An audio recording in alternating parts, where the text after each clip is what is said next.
From the St. Louis Public Radio Newsroom, this is The Gateway. It's Friday, December 6th. I'm Wayne Pratt. Ahead, soldiers are very susceptible to traumatic brain injury, but it's difficult to diagnose on the battlefield. And they had really no way of testing them, so they were just, hey, are you good? Thumbs up, and they were right back on mission. St. Louis Public Radio's Jonathan Ahl reports Fort Leonard Wood and the hospital in Rolla are doing cutting-edge research on ways to diagnose the injuries faster. First, the news.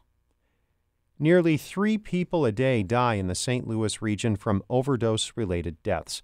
That statistic is part of the latest report by the National Council on Alcoholism and Drug Abuse. As St. Louis Public Radio's Sarah Fenton reports, it's a 30% increase between 2018 and 2017. 1,080 people in St. Louis and 8 surrounding counties died from opioid overdoses in 2018, a record high. Drug overdose deaths are declining in 34 states, but they're rising in Missouri, according to the Centers for Disease Control and Prevention. Brandon Kosterison is spokesman for the National Council on Alcoholism and Drug Abuse. He says other states have expanded Medicaid and are spending more on prevention and treatment. Until we are willing to take the steps necessary to address this crisis, this will be the new normal. He says the death toll is in part because of fentanyl, a man-made substance often combined with other drugs in unknown amounts. I'm Sarah Fenton, St. Louis Public Radio. The controversial Loop Trolley will cease operations December 29th. The St. Louis Post-Dispatch reports supporters are still hoping to put together a plan to resume operations next year. The trolley along the Del Mar Loop in St. Louis has been financially strapped for months. The sales tax district to help fund the line provided a $90,000 loan last month to keep it going through the end of the year. The Bi-State Development Agency is considering management of the trolley. It operates Metro Transit. President Talby Roach tells the newspaper, quote, "The goal is avoiding default on federal grants. That could affect the region's future attempts to receive federal transportation money." As companies prepare to bid on a lease of St. Louis Lambert International Airport, the potential development of nearby land is a big focus. As St. Louis Public Radio's Corinne Ruff reports, consultants have presented parts of an environmental report on that land. There's more than 1,200 acres of land available for commercial development around the airport. It's one of the big opportunities some St. Louis officials see in bringing in a private operator. But a company would also take on the risk of the current state of the land, some of which can't be developed. Ron Sides, a consultant with Charbonnet and Associates, has been surveying the condition of the land for months. In a presentation to the city working group considering privatization, he says there are issues here and there. Large areas of the airport are in fact available for redevelopment. Sides says there's been a lot of misinformation about the impact of environmental issues from nearby Westlake landfill and Coldwater Creek. He says there are no soil or water concerns from the landfill on airport land. I'm Corinne Ruff, St. Louis Public Radio. It's Friday. That means you have the opportunity to end the week by telling us what you think about The Gateway. Email feedback@stlpublicradio.org. Explosions and soldiers with head injuries are part of war. The injuries can also be sustained in training. The armed forces are looking to improve the ability to diagnose soldiers with traumatic brain injury and get them some treatment faster. St. Louis Public Radio's Jonathan Ahl reports the research efforts are centered around Fort Leonard Wood and a small hospital in Rolla. Sergeant First Class Matthew Metters was riding in an armored vehicle in Afghanistan in 2017 on a mission to clear a route of mines and improvised explosive devices.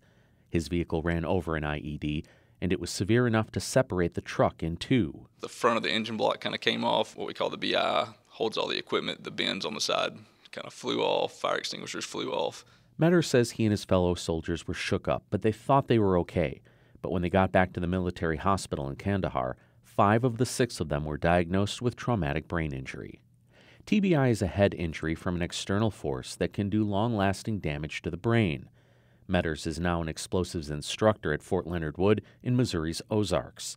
He says the Army's approach to TBI has changed significantly since he enlisted 9 years ago. You know, guys were taking IEDs like the one I took and far worse, and they had really no way of testing them. So they were just, hey, are you good? Thumbs up, and they were right back on mission. But diagnosing TBI on the battlefield, far away from medical equipment, is difficult. That's why Fort Leonard Wood and Phelps Health, the community hospital in Rolla, are teaming up on a $5 million series of a dozen different studies to find ways to diagnose TBI faster so treatment can start right away. The research includes a machine called a brain scope. It's about the size of a cell phone. Dr. Donald James at Phelps Health says the goal is to have a portable machine that can diagnose TBI as well as an EEG machine or CAT scan. That does the same thing, but with a lot less application required. And it does it in the field where we can have a person put this unit on their forehead and measure their brain activity. They are looking for certain biomarkers that can confirm TBI in the very early stages. Other facets of the research include using a blood test or urinalysis that can be administered on site, away from a lab, to get results immediately. The research partners include Washington University and the University of Missouri campuses in Columbia and Kansas City. But the work is centered at Phelps Health and Missouri University of Science and Technology in Rolla because of their proximity to Fort Leonard Wood. Matthew Doleman is an Army veteran who now directs research at Phelps Health. He says, as odd as it may seem, South Central Missouri is the perfect location for this work. Really, out here in the middle of Missouri, we have all this leading-edge traumatic brain injury research going on? And the answer is yes, because to do good research, you have to have good sample sizes, and you can't go injure soldiers on purpose. It's just we are in that unique opportunity in which a lot happened here at Fort Leonard Wood. There are between 400 and 600 cases of TBI at Fort Leonard Wood each year, with most cases being mild concussions. But the wealth of data could make it easier to diagnose and start treating soldiers sooner. That's good news to Sergeant Metters, who wants the soldiers he trains to get the best care possible in the field. When you're operating in somewhere that's you're not anywhere near any type of military hospital, then certainly that would be very beneficial to have that capability. While the research is focused on the armed forces, the hope is the new devices or tests that come out of this work could be used to diagnose TBI at the site of car accidents, playground mishaps, or high school football games. In Rolla, I'm Jonathan Ahl, St. Louis Public Radio. Our Fred Ehrlich edited that report. Shula Newman is the executive editor of St. Louis Public Radio. Music by Ryan McNeely of Adult Fur. I'm Wayne Pratt, and from the St. Louis Public Radio Newsroom, this has been The Gateway.